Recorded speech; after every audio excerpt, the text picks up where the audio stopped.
আজি ভারতবর্ষের যিনি সংবিধান প্রণেতা ডক্টর বি.আর. আম্বেদকর সম্পর্কে যে মন্তব্য করেছেন অত্যন্ত কুরুচিকর, নিন্দনীয়। তার প্রতিবাদে আজকে সারা দেশের মানুষ সেখানে উত্তাল হয়ে উঠেছে।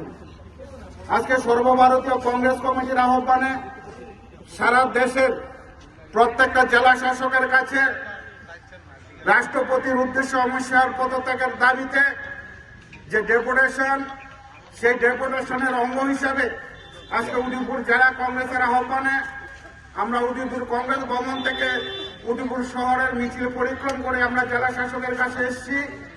জেলা শাসকের অনুপস্থিতিতে সহকারী জেলা শাসকের হাতে আমরা স্মারকলিপি সেখানে তুলে দিলাম। রাষ্ট্রপতির উদ্দেশ্যে আমরা স্মারকলিপি তুলে দিলাম।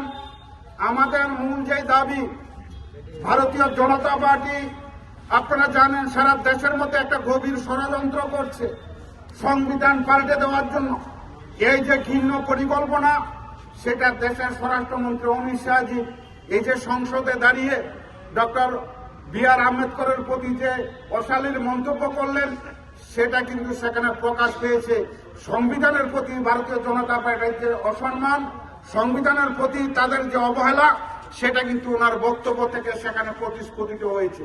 তার প্রতিবাদে আজকে সারা দেশের সাথে উদয়পুর জেলা কংগ্রেসের আহ্বানে আজকে আমাদের এই যে কর্মসূচি, সেখানে উপস্থিত আছেন ত্রিপুরা প্রদেশ কংগ্রেস কমিটির সাধারণ সম্পাদক মিলন কর, সম্পাদক কমল দেওয়ান, জেলা যুব সংগঠনের সভাপতি ইন্দ্রজিৎ দাস, আরকেপুর বাগমা কাকটাবর মাতারাবাড়ি ব্লক কংগ্রেস সভাপতি দয় এবং প্রদেশ কংগ্রেস কমিটির সম্মানিত সদস্য জীবন ঘোষ সহ বিভিন্ন নেতৃবৃন্দ, মহিলা নেতৃবৃন্দ, ছাত্র যুব বন্ধুরা যারা এসেছেন, সবাইকে উদয়পুর জেলা কংগ্রেসের তরফ থেকে সেখানে অভিনন্দন জানাই।